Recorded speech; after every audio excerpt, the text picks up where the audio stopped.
And for people who don't know me, I'm Joan Hawkins. I am the chair of the Writers Guild of Bloomington, and people see me a lot during this weekend.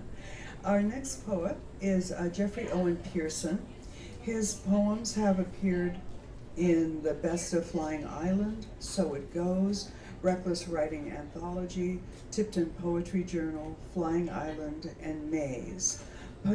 Pudding House Publications published his chapbook, Hawaii Slides. He appeared on Jenny Cander's Linen and Weave radio program on his first foray to Bloomington, and he is the emeritus president of Midwest Writers Workshop and the former chair for the Humpback Barn Festival of Poets and Artists. He lives in Muncie, so please join me in welcoming Jeffrey Owen Pearson. Thank you.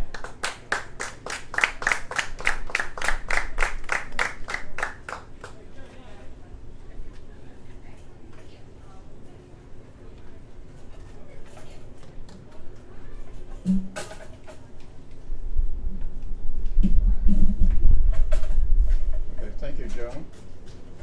Thanks to the Writers Guild. Maybe up a little bit.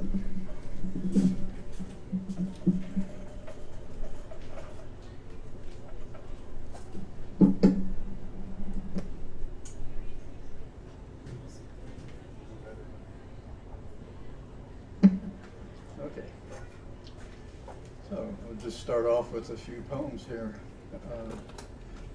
It's been, I don't know, maybe 3 years since last time we came down from Muncie. Seems like forever. So the first poem is a road poem, Quarter Moon with Horses. Horses stand next to the road in darkness, only a new colt among them lying down. They much prefer nights with a full moon, and though you are lost, you always know the phases. The horses don't stir at your stopping along the way, your situation closer to their mood. Even they wonder when road names changed to numbers. A simple clarity in destination is little to ask, especially with so much work to do. The next place you try to find your soul, Joshua Trail, Angel Junction.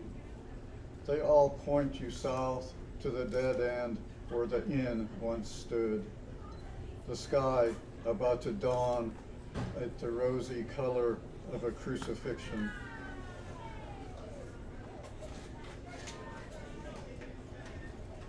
So we have a poetry group up in Muncie that meets every week when we can.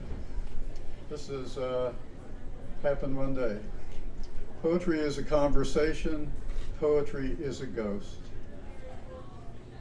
As she leaves the coffee shop, she stops at our table.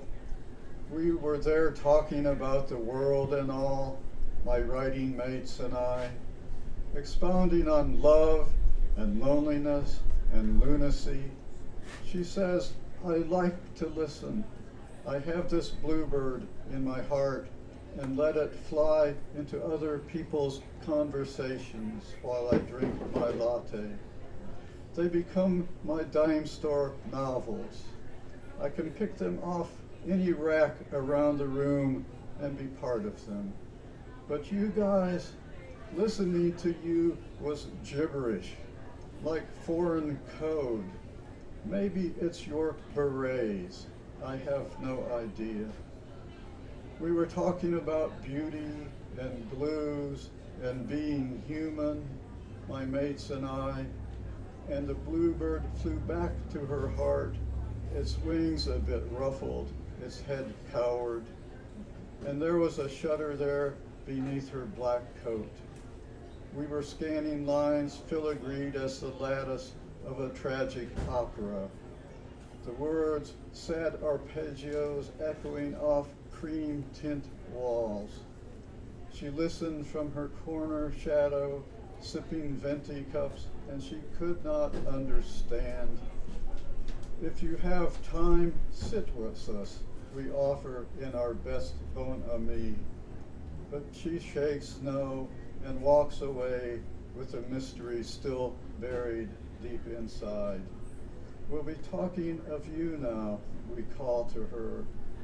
And as she moves her pale hand to pull her collar close, the bluebird comes out and listens, then flies back to her, a little intoxicated, but with nothing more to say.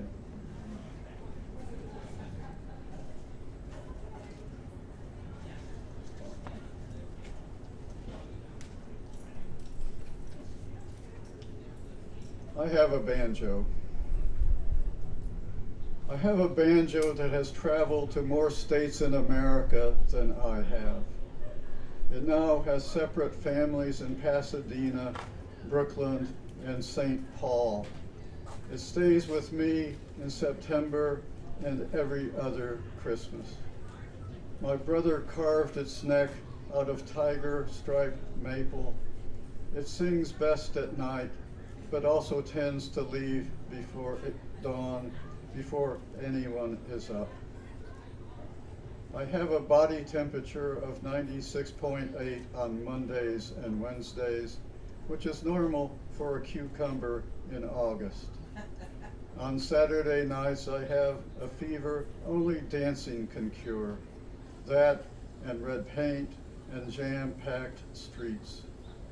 Sundays, I sweat out Dixieland wakes and paper dragon parades.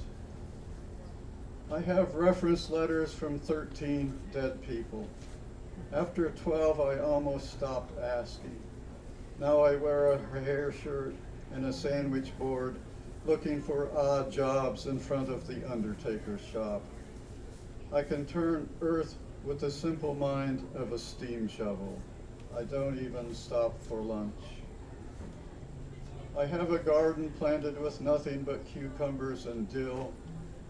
Then I added radishes to keep the beetles away. I have heard cukes don't do well with tomatoes, but several heirlooms volunteered anyway. Gypsies with roots, my grandfather used to say. My cukes are tough customers. I have curly hair in summer rain and straight hair in winter snow. The hair is my mother's, my feet are my dad's, and before that, his dad's. Always twitching, ready to move, banjo on the knee, song in the heart. Mom's hair came out in fits, mine stays put under a wandering pilgrim hat. I have a bunker mentality with the first little pig's defense. I prefer Abrams tanks for their speed, but armor them with American Beauty roses. I fund stem cell research for stronger thorns and thicker skin. I cry at sunrises. How wrong is that? I have a poem carved in stone on the side of a building downtown.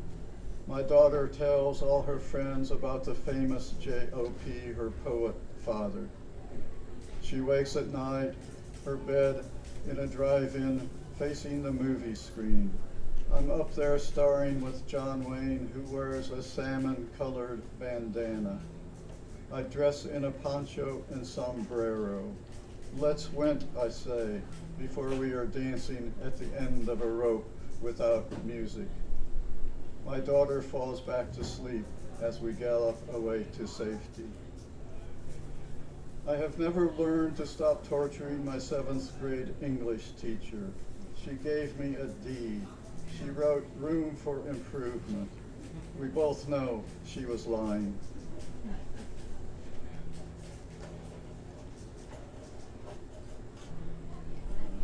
Some brief poems.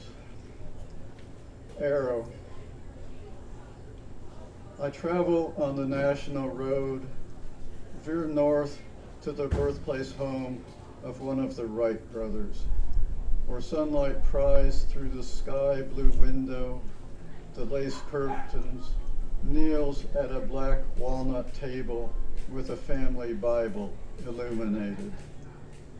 Outside, a hurt hawk circles above the drawn bow of the archer, setting in the western sky.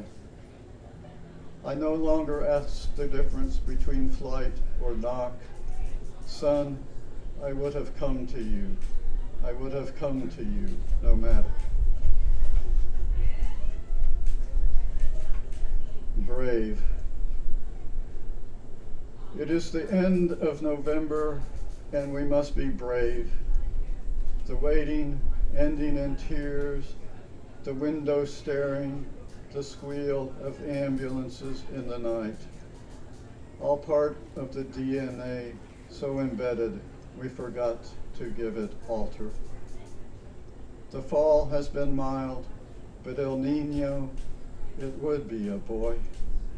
Promises a troubled winter ahead. Late autumn roses hang on like ghosts, the withered petals replaced with red berries, a spike of thorns.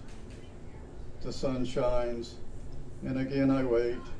It is the end of November, and the day is kind. Boys teach us, if there is no pain, we will create our own.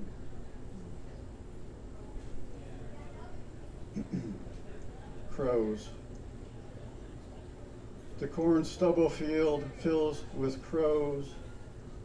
Death roots here in the furrows, deep as the troubled brushwork of Van Gogh.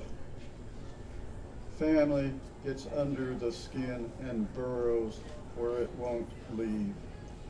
And the crows keep pecking. They rise as one, like a shroud, covering the entire sky. Viloma, I have no wings. Viloma is a Sanskrit word, and it means against the natural order. Viloma, I have no wings. A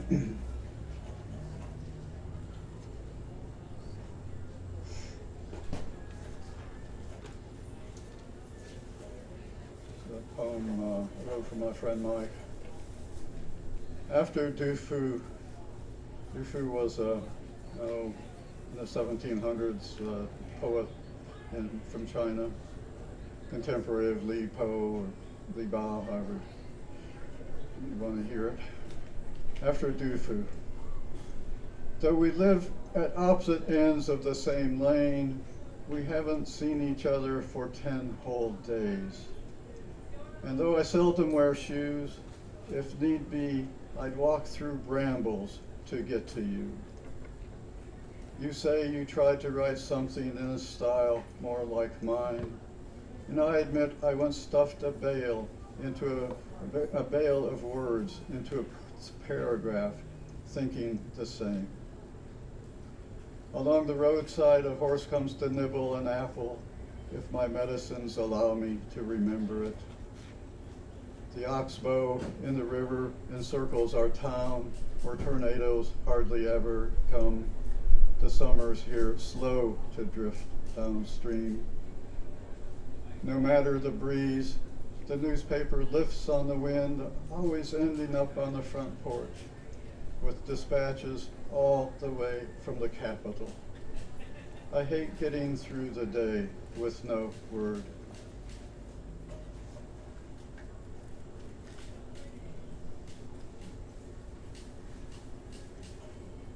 The impossibly distant mountains. The mountains hung somewhere between big sky and earth, and they never neared. When I slept, they passed by. That's when I forgot. Much the way the color in your eyes changed in moonlight. I imagine the mountains with no gown, but that lasts only a moment. Even the sun can't touch them. There is a word for that, but it vanishes when written on the page. No matter, I clean house, bring water, and wait.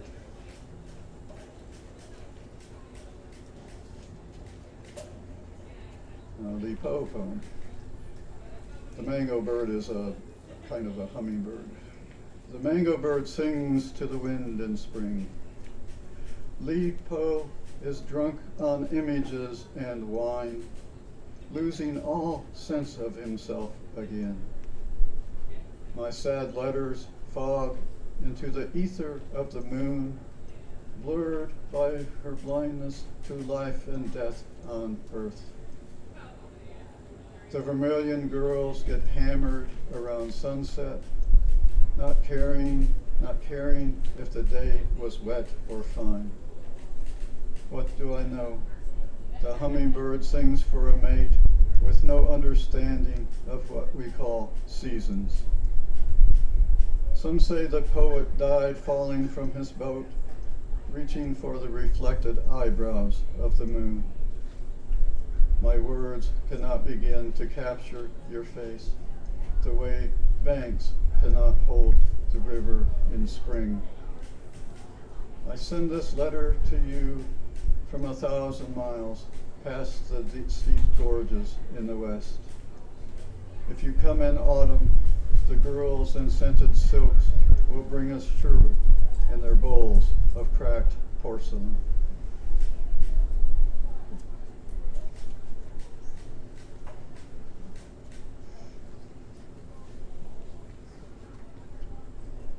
Trieste.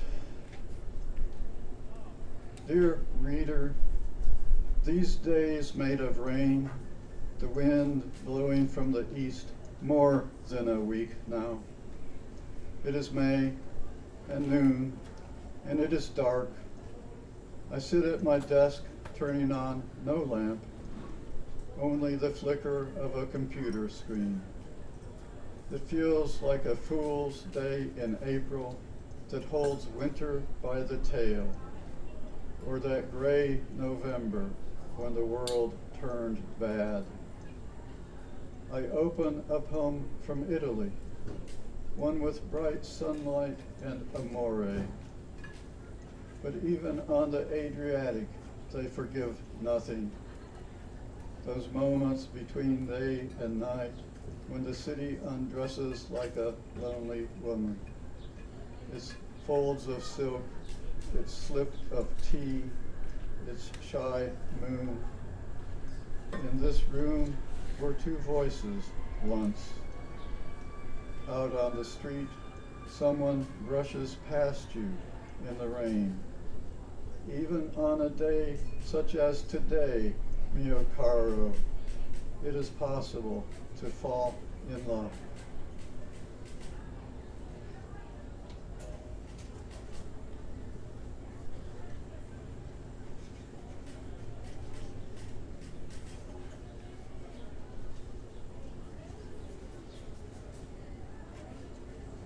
The Maryland Nocturne.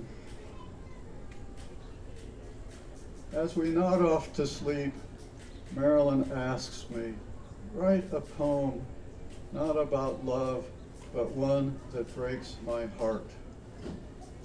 In the long night, I wake from dream writing in tears, her blonde hair spilling onto my pillow, much as the drooping branches of the yew want to spread new roots into fresh ground. In the moonlight, she looks wounded, and I vow no broken heart for her. Yet we live in a house of many spirits, the open windows, the dark hallways. Every poem I write is broken. Come morning, I find her on the love seat in the far room, enraptured with Joseph Campbell and Edith Hamilton. Black sweater and glasses, her legs curled in white capri pants, her lips parted like a child beside a pool about to test the water. Oh, Marilyn, I want to hold her. Don't you know heroes die and maidens take loneliness for lovers? But when I recite my poem, the only line I remember is not mine. The last act of any story is departure. got time for two more.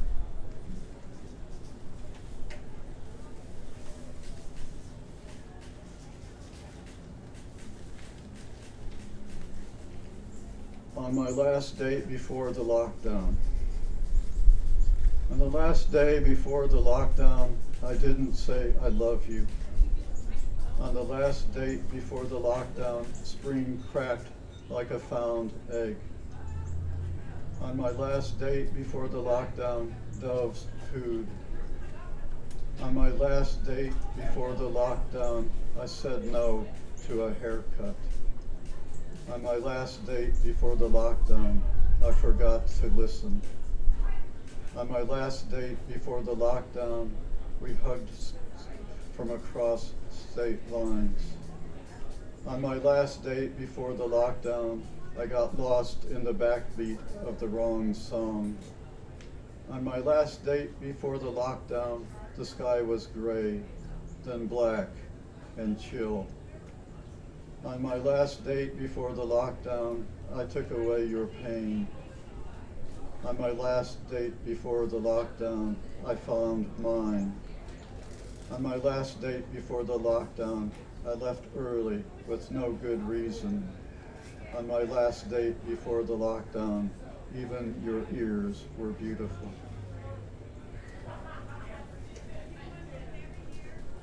One more.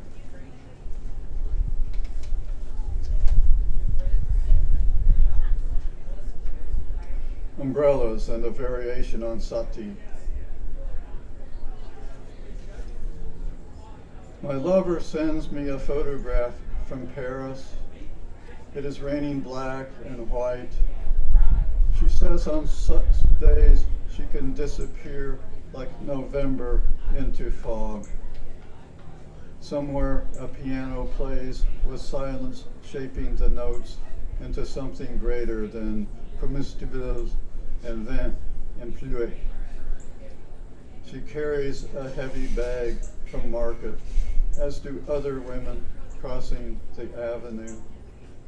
If I know her, she will turn to one and say, my man is waiting, but he knows me and won't mind if we sit at a cafe a while. We won't even have to say a word. Thank you very much.